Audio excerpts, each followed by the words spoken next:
Welcome this evening. I'm so glad that you all could join us. Um, Wanted to just introduce myself for those of you who don't know me. My name is Nicole Alexander, and I'm Scholarship America's Director of Student Success Programs. Earlier this month, Scholarship America announced its North Star goal to all of our partners and volunteers. As many of you may recall, last year, Don Yu, Scholarship America's Chief Strategy Officer, shared an earlier version of the goal. Today, we wanted to follow up with these communications by sharing with you some key information about how the North Star goal fits into the overall private scholarship landscape, as well as how Dollars for Scholars fits into the big picture of college access and workforce development. During our time together today, we'll share how we got to the North Star and why the North Star is so important to our work as scholarship providers, and how now more than ever, scholarships can make an even bigger impact on our students.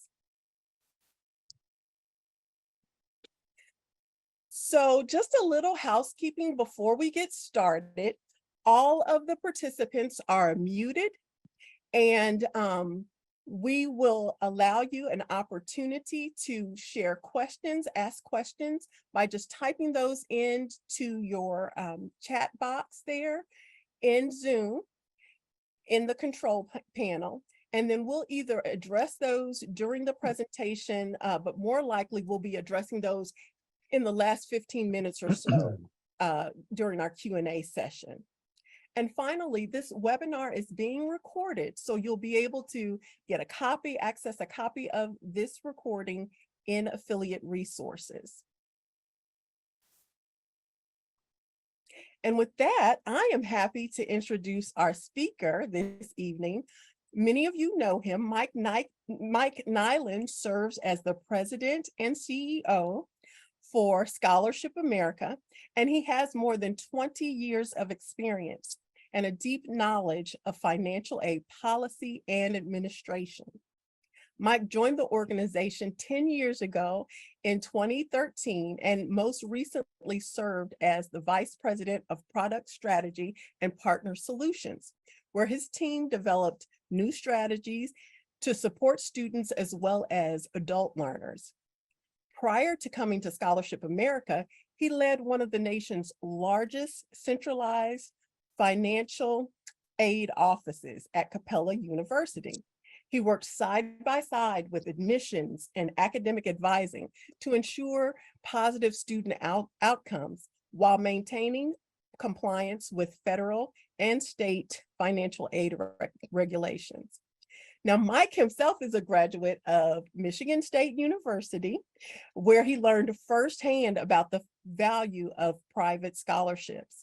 He's a recipient of the Medio J. Bacco Memorial Renewable Scholarship, which made it possible for him to pursue a post-secondary education.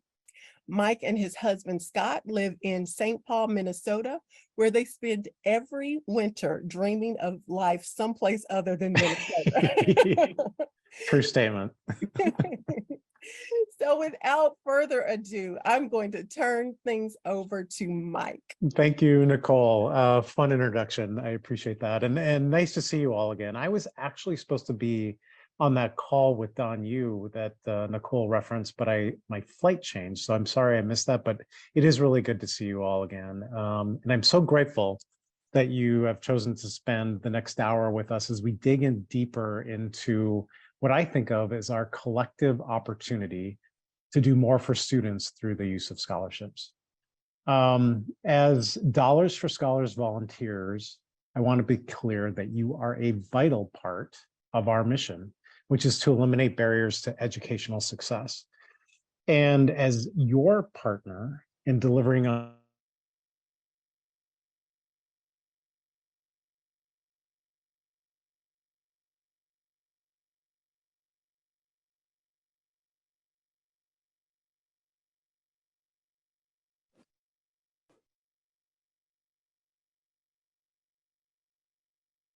Mike, can you unmute yourself? I can. Thank you. I accidentally muted you while trying to Oh, mute the okay. others. Could you Thank all hear you. what I said up until that point?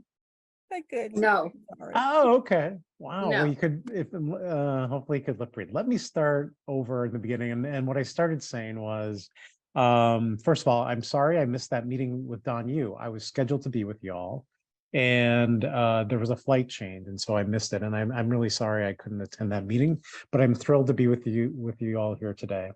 And I'm equally grateful that we are spending what I think is going to be the next hour taking a deeper dive into our collective opportunity as a community to do more for students through the use of scholarships. As Dollars for Scholars volunteers, the way I think of it is you are a vital part of our mission, which is to eliminate barriers to educational success. But then as your partner in delivering on your goals, I think it's our responsibility and my responsibility and the organization's responsibility to ensure that all of our work is supporting students and supporting our communities to the greatest degree. So to do that, we've established, as Nicole mentioned, our North Star goal, which is by 2027, we will partner to award a majority of our funds to Black, Latino, Indigenous, and other historically marginalized students who have high financial need so they can realize the benefits of a high quality college degree or credential. This goal is truly a vital part of our mission and maintaining a students first nonprofit organization. And the reason for that is because I believe our work and our industry as a whole is in need of an evolution today more than ever. Scholarships, as we know them, as you all know them very well, originated in a higher education environment that was very consistent, right? So when Dr. Fratkin founded this fantastic organization of ours, there were about 3.5 million college students. Of those, 2/3 of them were male. The vast majority of those were white. And they largely followed this really traditional path that we're all used to, right? They completed high school, they maybe worked a summer job, and then they went off to college. And if they got a scholarship, as many of you know, just like the one I got that Nicole referenced, it was in recognition of their achievements. They were a valedictorian, they got a scholarship, and it offered a way to defray some of the annual cost around attending college, which back then was about $1,300 a year. Those founders of those scholarships, many of which are being administered yet today, very likely didn't think about the current world where there are now 17 million people in college. Half of them are non-white. A third of them are over the age of 24. And I'm pretty sure they didn't imagine a world of which about 75% of those students were working while attending college. The last piece, I am really sure they did not imagine the average cost of attendance ranging from $25,000 to $35,000 on average per year. So to say higher education has evolved is an understatement. And now a degree or certificate is a more important gateway than ever to our workforce. And it's critical that we get students into the workforce for all of our communities. Unfortunately, plenty of the scholarships that we all are used to are honestly based on that model that may have worked really, really well in 1960s, but that means that the students, which we call our North Star students, are the least likely to receive these scholarships. But as I'm going to show you in a minute, they are the students who will benefit the most. So let me repeat that because it's a really important point. These students are the least likely to receive a scholarship, but they will benefit the most, which means they will benefit our communities the most. All right, now while as a largest scholarship provider in the nation, our impact is clearly tied to our partners and our chapters, like all of you. We are not, and we cannot walk this path alone. That is why the school was created in conversations with our partners. And our research mirrors the larger trends in the scholarship and higher education space. And the data tells us very clearly that we can make a difference and make a bigger impact on students in your communities and in your workforces if we focus on those students that have the greatest financial barriers to education. Let me share a little bit with what a couple of our partners told us through this process over the last several months. So Amazon's one of our partners, and we're very proud to partner with them on a big program called the Amazon Future Engineer Program. And as we worked to develop the North Star goal, we consulted with them because we wanted to get their feedback. And we were very encouraged by what they said. In short, they said, quote, what I want is where you're going.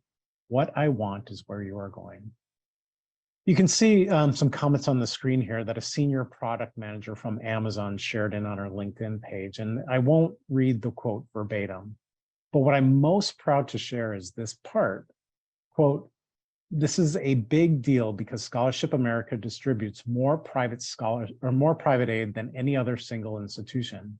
If they meet their North Star goal, they will be able to make a big change in higher education equity. Their willingness to be transparent about their challenges and share the ways they plan to make these changes will encourage others to follow suit." Amazon's one of our biggest partners. They're one of our biggest investors. It was really rewarding to hear that feedback. The St. Paul and Minnesota Foundation agrees, but we're not just doing this because our partners want to or because the data says we should. We're doing this because it is crucial to developing the next generation of America's workforce and the next generation of your communities. That is what our founder wanted all along. And in my opinion, all we are doing is updating Dr. Fratkin's vision. I told Nicole earlier, and I don't know if you can see it, I reference this book often. I'm not saying anything different than Dr. Fratkin said. I'm just updating it. The difference is today the nation is becoming more diverse. Future leaders are emerging from all kinds of communities and circumstances, and it's incredibly important to every sector of the economy that those talented students don't fall through the cracks. So let me tell you a story about who you see on the screen. Andrew Roca is an incredible example of the kind of student I'm talking about, and it's a really important story to understand. And it's not an anomaly, unfortunately. Andrew was attending Pasadena Community College and living in his car so he could afford tuition. I don't think Dr. Fratkin would imagine that, and if he did, he would tell us to go solve that. But when Andrew and his car broke down, he thought he was going to have to drop out so he could fix his car. But right at that really critical point, he was somewhat by luck able to find a $500 emergency grant thanks to our partnership with his college. It was $500, that's it, 500 bucks. But for the right student at the right time, it made all the difference. This first generation community college student stayed enrolled, earned his associate's degree, transferred to an aerospace engineering program, and today is literally working at NASA to help send humans onto Mars. So when we included equal pathways to education and training in our mission, this is what we meant. Andrew has the drive, he has the skills and the determination to follow a career path that could easily seem out of reach for a student at a community college, let alone a student living in a car. But our funds were able to help keep him on track and adding a perspective now that might not otherwise be heard in his chosen field. When we can do that as a community, we all benefit. So let's talk a little bit more about the North Star goal. And there's a compelling case to be made for focusing on Black, Latino, and Indigenous, as well as other historically marginalized students with high financial need. As I mentioned earlier, evidence shows that in today's America, these students are at a significant disadvantage when it comes to staying in college, working their way through a degree, and finding a better job. And there's also plenty of research showing that they, like Andrew, have the most to gain by receiving a scholarship and completing their education. Let me take a few minutes and walk you through some of this data that supports the case I just made. When we look at 2022 data from the National Student Clearinghouse related to 6-year college graduation rates, Black, Latino, Indigenous students are 20 to 25% less likely to graduate with a bachelor's degree versus white or Asian students. That's a big gap, 20 to 25%. But we also know that scholarships and other financial supports are a big way to close that gap. That's not really new, right? We've been talking about this for a very long time, and that's not really news to any of us. But the thing that is really worth noting, and I want to point out today, and it's important to understand, is when we studied the effectiveness of scholarships, this is where we found scholarships have the biggest impact on college completion. So in 2020, we worked with Blueprint Labs, which is a group out of MIT. And we saw that when BIPOC, which is Black, Indigenous, and people of color, low income and first-gen students, just like Andrew, received financial support, their chances of completing their degree grew by 12% compared to students in their cohort who did not. That is the biggest jump of any demographic of students.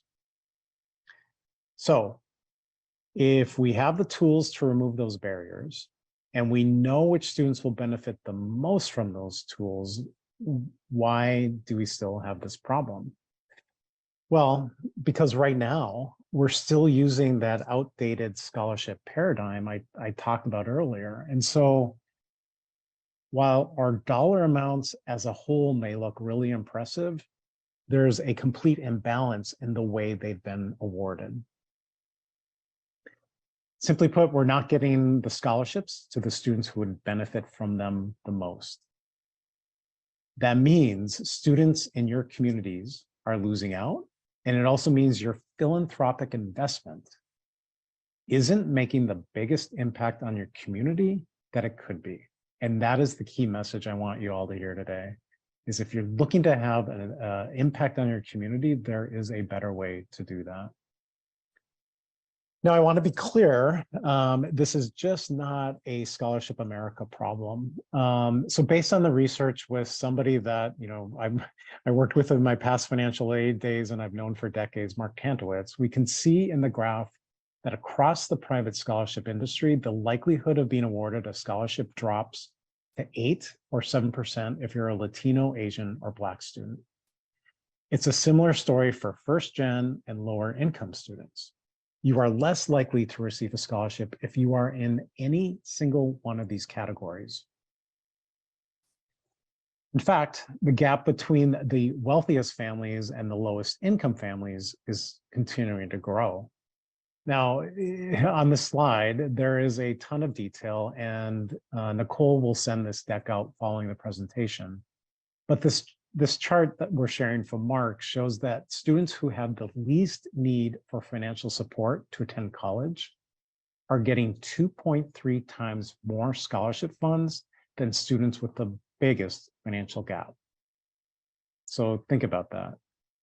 Students who have the least need are 2.3 times more likely to get our scholarships. So as an organization, Scholarship America faces a very similar reality. And simply put, as an organization as a whole, we are not doing a great job of getting scholarships in the hands of our North Star students. The students whose college trajectory would be most impacted by whether or not they received a scholarship, like Andrew.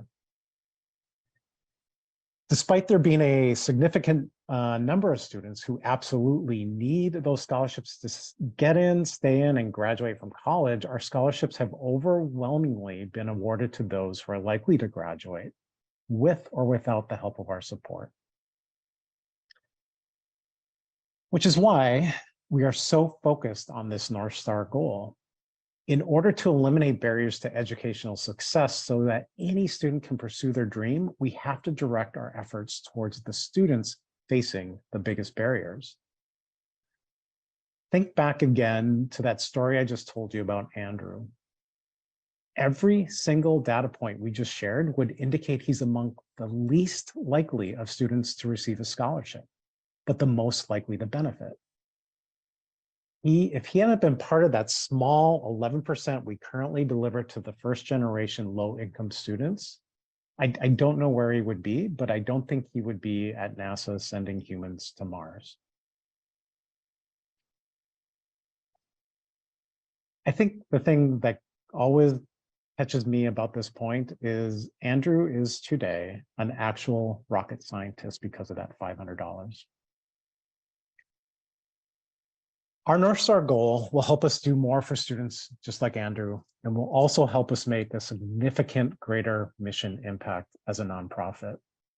And we will get there one student, one chapter, one community at a time.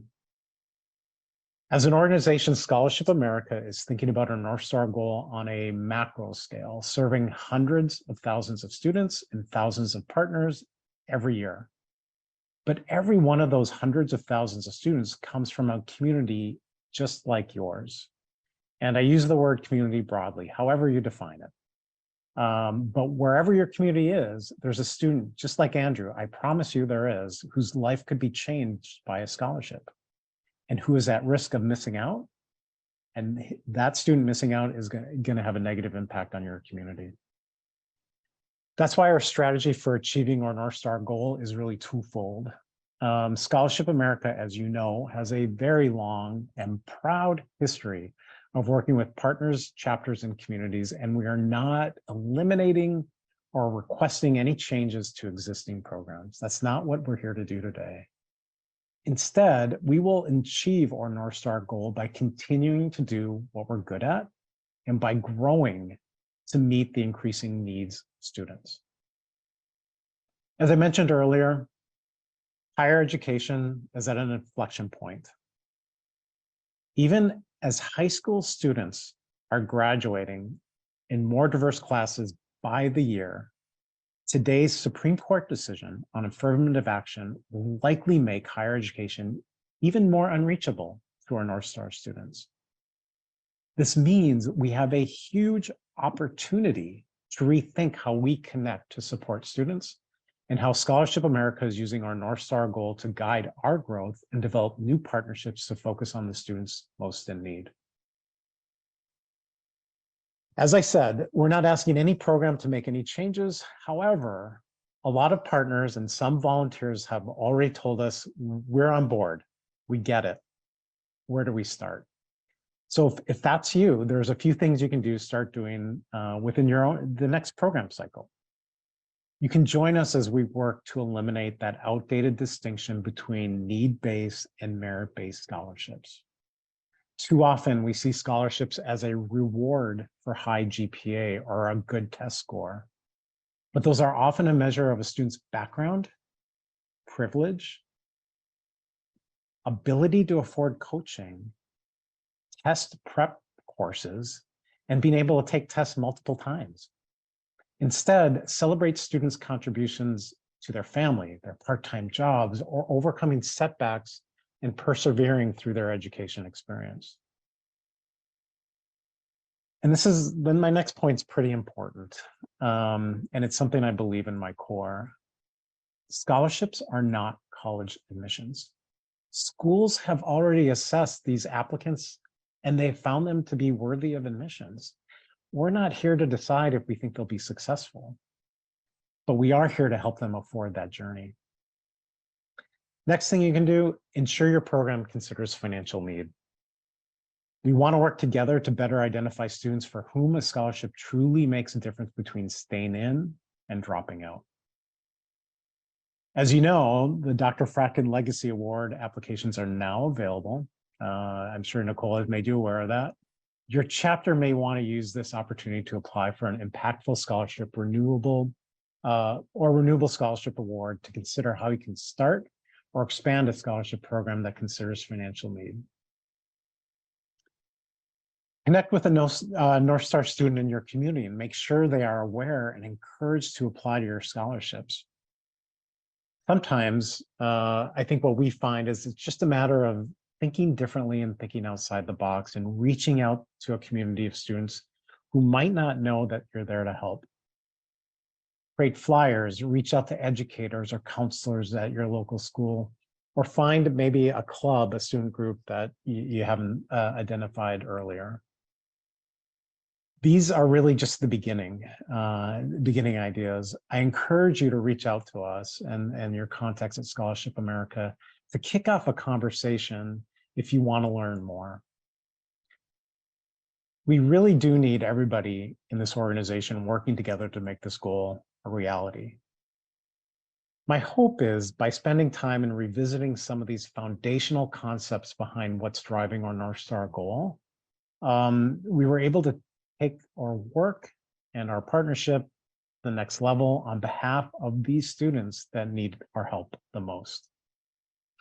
I do want to update you internally on something we are focused on, and that is first building the data infrastructure we desperately have needed for years.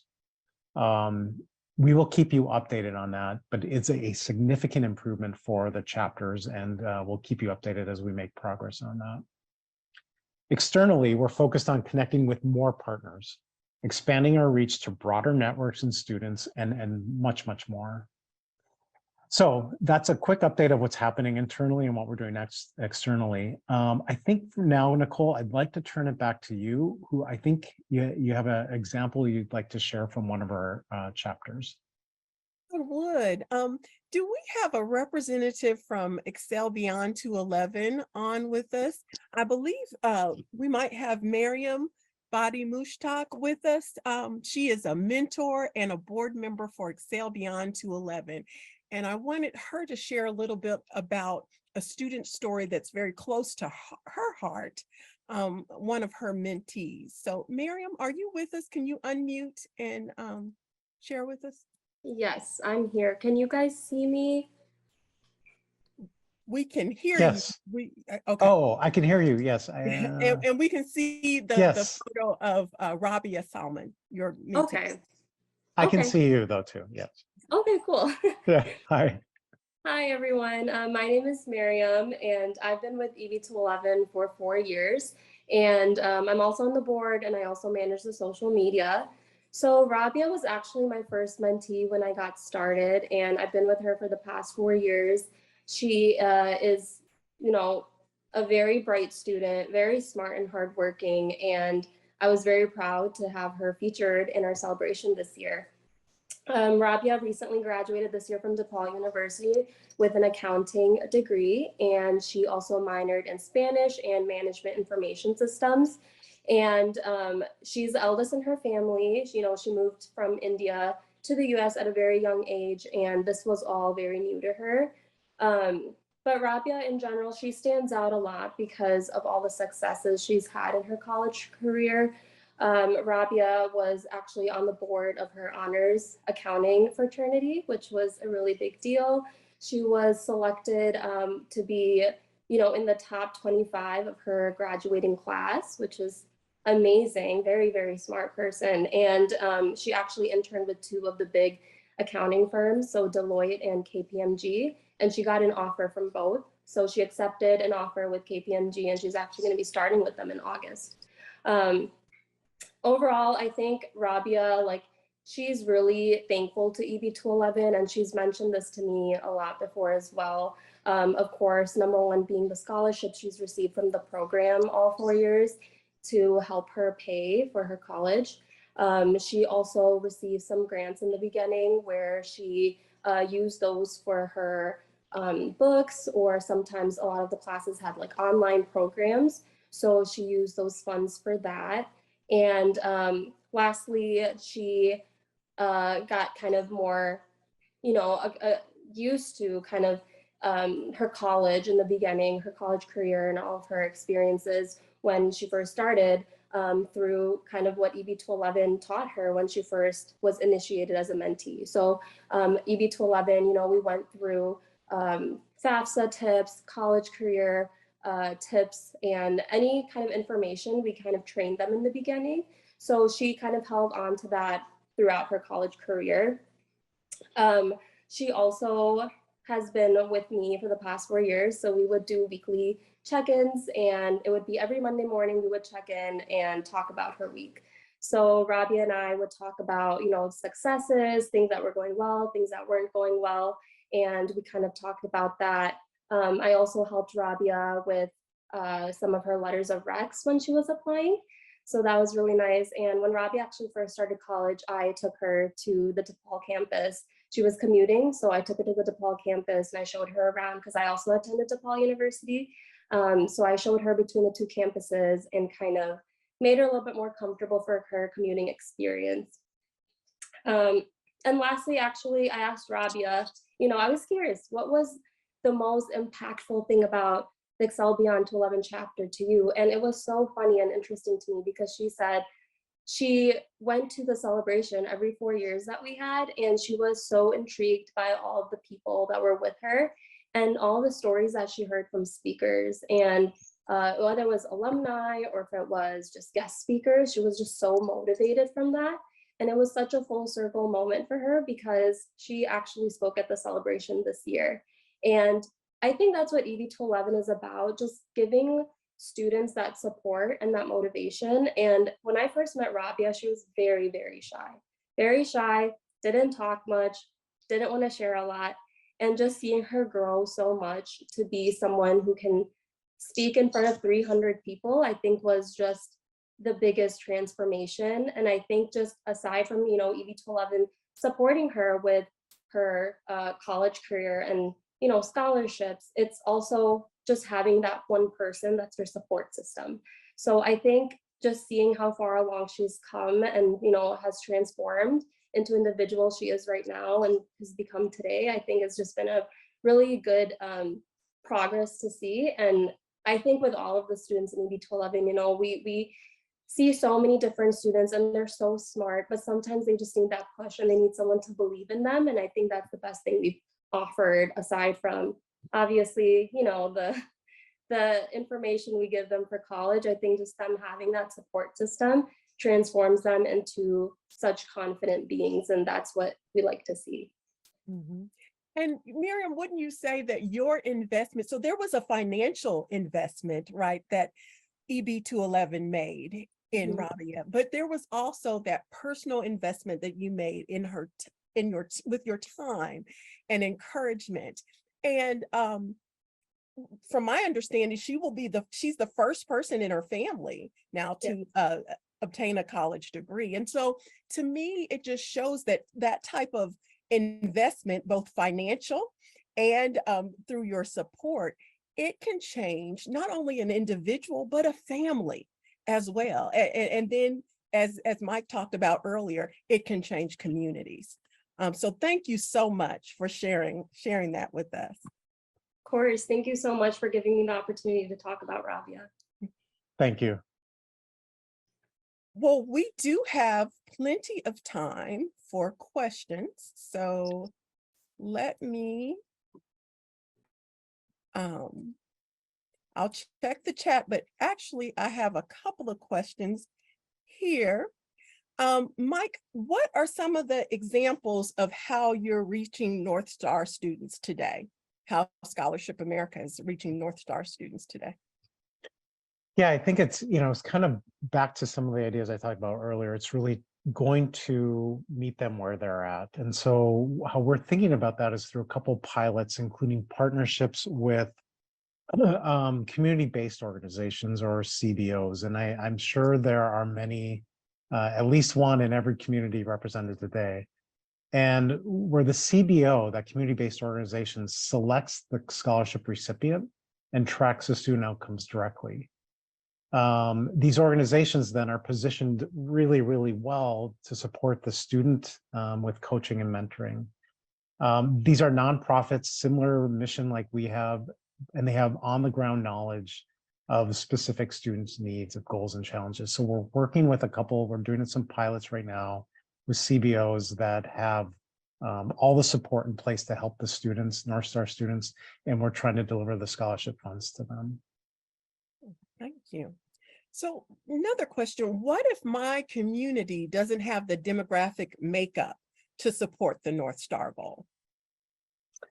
I was doing some reading earlier today, and I think I read by, was it 2040 or 2045? Whites will be the minority in the country. Like, and there's no, that's just, it's happening. And so it's possible, but I think if you look and you try to find like the students I talked about earlier, if you work within your community and try to find organizations or clubs or entities that are focused in those communities, I think you will find them. Thank you. Let's see, I have some other. There was one question, Nicole, that I think I'm going to tee it up for our next session. And the question was really around EFC. And I believe you have something planned for the chapters to talk about the upcoming changes to the FAFSA. I do actually. And so yes, we can definitely reserve that question. Because there's a lot of changes that I think we want to make you all aware of. And John says, I would just like to understand the status of scholarship partners. This program would allow us to use our awards to meet students' unmet needs. If this program still exists, who are our current partners? And if this program has stopped, why? So which partners are you referring to, John? Are you referring to the Collegiate Partner Program? If you wouldn't mind coming off mute to verify. Can you hear me? Yes. Yes. Yes, I can. Okay.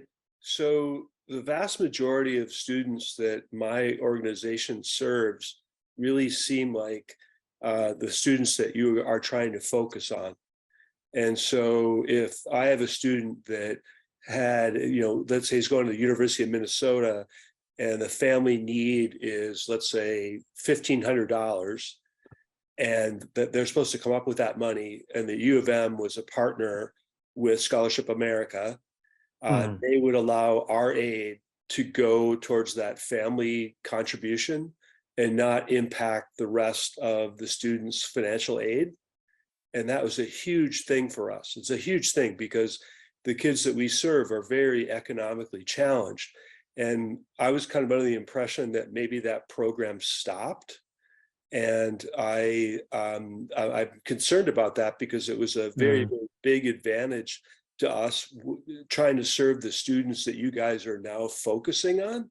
And I mean, I just like you had a comment on that because we're a Minnesota-based group, and so the people that would allow our aid to go to a school and not impact the rest of the students' aid package, the network was quite large, and so we got a lot of leverage out of that. And I just was curious, like I was under the impression that that may have gone away, and that's concerning to me. So I just would like to understand. Yeah, happy to address that, John, and thanks for your question. And I think, I live in St. Paul, so I guess I will offer up my support. And first of all, would be happy to work with the University of Minnesota, which, by the way, on an organizational level, we send more dollars to than any other institution in the country. So, but that's kind of a one-off, right? And that kind of is the answer to the question. Collegiate partners, there was no way for us to manage that on a national scale. We could handle it in bits and pieces throughout certain institutions. Like, I'm happy to partner with you on figuring out with the U of M, but we could not do it on a national scale. There was no way to measure it. There was no way to keep it. We had no idea. In fact, I could say with quite certainty, the impact was minimal because there was no way for us to measure it on a national scale. The approach we are taking now is trying to solve that through legislation. And we're having some success. So we got state legislation partnered in the state of Maryland. We just got it passed in California. We send about $17 million to the state of California, and none of those dollars are being displaced right now. And so we think the right way to impact it at scale and have a real impact is to partner with all of you and try to get it completed through legislation successfully, like we did in Maryland and California. And I know that's not an easy answer, but I think it's the scalable right way to address the issue of displacement, which you're talking about. I just would add that and I'm sorry to go on about this, but that when we would make our awards to the students, we would send them a letter that would say, your school should not impact your aid package, from this. And I've been doing this for like close to 25 years. And like, hundreds of thousands of dollars of awards have gone out through our group. And I've not had one school that was a collegiate partner or one student called me back to say that they messed up with my aid. Yeah. So it's really the power of the brand of Dollars for Scholars, Scholarship of America. The best I can tell in all the awards that we made, which is about 15 to 16 awards a year for, again, like the last 25 to 30 years. I have not heard back from any student or school that they would not accept that arrangement. Yeah. Well, John, are you familiar with the Wallen Foundation, the Wallen program here? We have a great friend of Tom Holman's. Oh yeah, I just met with Tom the other day. Right, okay. right. And so I'm totally aware of we've tried to study all the other groups in our local market that have been super successful. And I think the path that you're trying to lead Scholarship America on right now is trying to become like the Wallens. And I applaud you for that, because if there could be a mentoring and a follow-up, process with the students on top of the awards, that is power. But it's like if all of a sudden that, where I'm trying to empower like a new refugee student and we're giving them $3,000 and then an institution takes that money away from them that they would have given them, that's just not a good thing. Oh, it's a waste of, it's just, it negates all of our work, right? Right. So like I said, let's connect offline. I'll be more than happy to partner with you to see if we can make a difference at the University of Minnesota. But that doesn't solve it, on a national scale. I think the reason I brought up Wallen is when I talked to their executive director, Susan, what she tells me is she has counselors that have to fight to keep their dollars from being displaced. So, I believe her when she tells me that. So displacement is one of those things that is so hard to prove. But what I hear from Wallen is they actually have to hire staff to negotiate and fight that battle for the students at the U of M. But again, big picture, we really think the way to impact it is through legislation. And but again, I will make sure we connect offline and see if we can figure something out here locally. And just one other point, Mike, over the last several years, the number of collegiate partners that we have has been declining. And one of the reasons why that some of the colleges have shared with us is because they want access to student data and student information.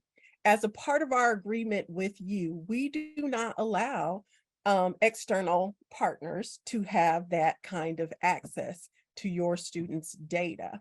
And so we have seen a decrease in the participants in the collegiate partner program, and it's been pretty steady over the last several years. And so I do think that the way we're going at displacement to look at legislation will truly have a greater impact on more students. And let's, I would ask all of you in your communities, regardless of what state you're in, the way we got California and Maryland is just on the ground people like yourself wanting to drive change in their states. And then we partnered with them. So we have kind of this roadmap to do it. I think Krista's on the phone. I mean, Michigan is at the top of my list to try to figure out how to do it there. If Minnesota, John, Susan and I tried to figure that out from Wallen, and we kind of ran into Minnesota politics a little bit, but it was literally people like us getting together, trying to influence a change in their states. So if you're interested, let us know. I'll be happy to figure out a way to get some movement in your states. So we have another question from Dave, and he asked, aren't there other scholarship programs that focus only on these groups of students? And I believe he's referring to the North Star. Yeah. students. So there's a number of ways to answer that, and I typed it in there. You know, if you look at the national distribution of scholarships, which is about $7.5 billion annually, you know, that's roughly what we think it is in private scholarships. Only 10% of that goes to the North Star students as we define them. And yet they're the ones that have the highest need. They're the ones that, if you think of it, impact your community, like Andrew, the now NASA rocket scientist, will have the biggest impact to your community, but they're not getting the dollars. And it's not because anybody has done anything wrong, or, you know, it's truly because I think most of those dollars and programs were created in, you know, back when Dr. Fratkin was leading this effort. And at that time, it was the right thing to do, but higher ed has changed so much that those scholarships are still kind of awarded in that same paradigm. So we have to update it. The other thing I will add to that, and I think this is really an important data point for you to understand, is when we talk to the employers of the people you're getting scholarships to, which is a lot of our partners, Amazon, Google, Wells Fargo, you name it, they are looking for these North Star students. Like, they're trying to find them in 10th grade right now. And the reason why is because they know it's their future workforce. They need talented workforce to fill these really great positions. So they're not trying to go back earlier, 10th, 11th grade to find, again, how we define them, North Star students, and give them money. So yes, there is more money going into that population by, like I said, employers like Google, Amazon, Wells Fargo, et cetera. But it's still an imbalance. There's still a big shift we have to make. And one more thing, Nicole, that I'll add, you know, we do have a, you know, and I think we used to call it SMS. Well, I know we used to call it SMS. That side of the organization, you know, there's a pipeline of partners coming in that want to start scholarship programs that Scholarship America then manages for them. And I get a report every Monday, and I look at the pipeline, and I just, you know, see what's in there. I would say directionally 90% of them now are focused on this population for the reason I just said, because they know they need to fill the positions of their company with more diverse workforce. And as Mike mentioned earlier, we will address, Lisa, your question about the EFC, or expected family contribution. We can address that later. We'll have an individual from our Scholarship America team who is will provide some updates on the FAFSA. So. Okay, but I still do have a question about that. Oh, okay. If we go by their family expected contribution and they happen to be white or Asian, I feel like we would be discriminating against them if we don't. I mean, our scholarships are all need-based, and we're clear on that. But I feel like we are selecting which needs we're going to meet by this. Tell me why not. No, we're not doing that. So why? If you'll remember what Mike said at the beginning of this conversation, that we're on track to award a majority of our scholarships to these North Star students, a majority. So a majority is 51%. And you might also recall what Mike said about us not asking you to change your current program. We are Scholarship America. We want to award scholarships to students in America. And so we see that there's a need for a certain populations of students who are not accessing these scholarships, but by no means are we denying other students scholarships. Here's one of the things I learned by doing this for, you know, longer than I care to admit, as I look at the wrinkles on my forehead on my screen, is the recipient pool matches your applicant pool. It really does. Mhm. And so I would look there first and say, okay, how diverse is your applicant pool, and can you take steps to diversify your applicant pool? And if you're getting scholarships to student in need and you're using that as that is a huge first step. We have tons of programs, not just chapters, just tons of programs across the country that are just using merit as a way to determine who receives it. So if you're using need, great first step. I would encourage you to take steps to see if you could diversify your applicant pool. Mhm. And in fact, Lisa, you are actually in the minority among Dollars for Scholars chapters and scholarship programs. Only 27%, about 27% of our programs consider need. Okay, okay. Well, we have a very diverse population.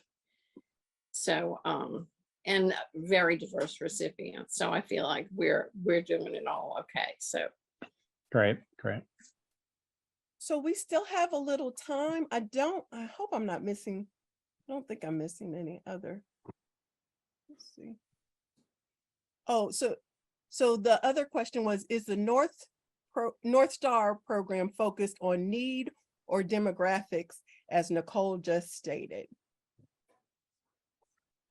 It's not really I wouldn't think of it as a program. It's just sort of, gosh, for lack of a better term, a movement we're trying to make across our ecosystem to have all scholarships get more to the students that need them the most.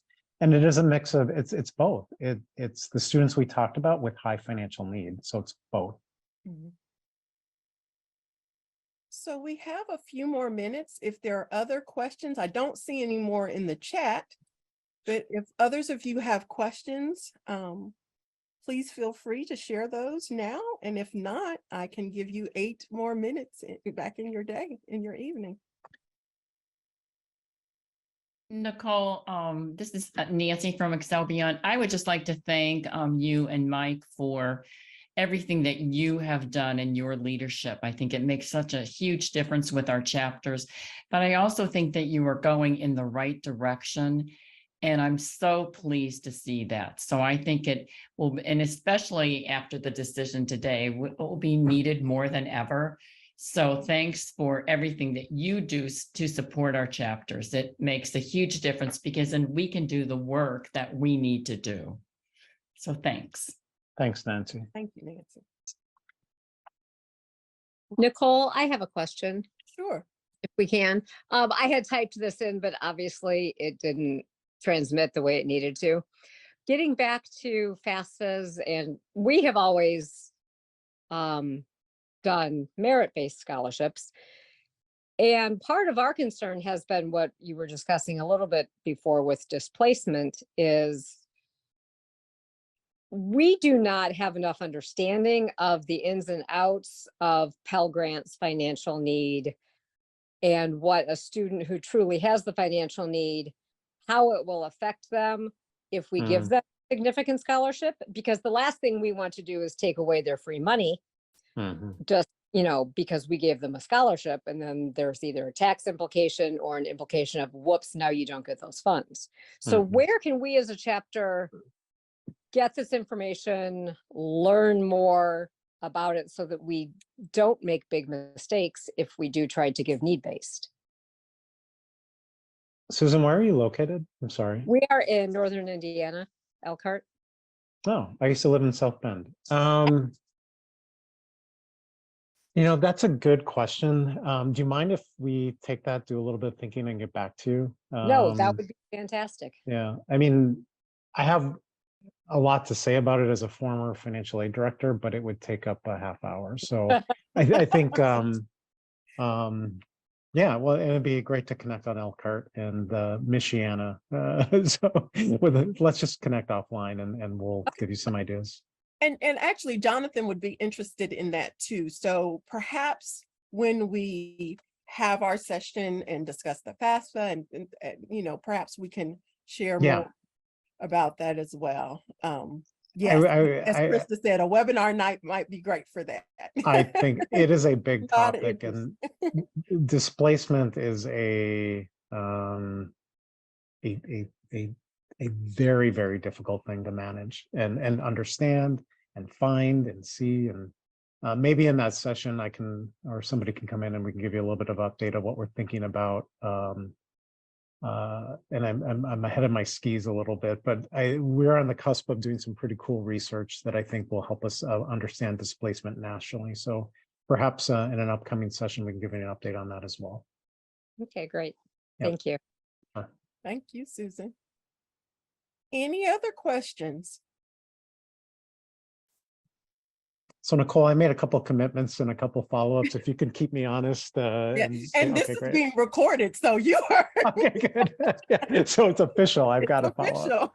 official. You know, let me just close by really thanking you. I know this is it can be a hard conversation for some reason.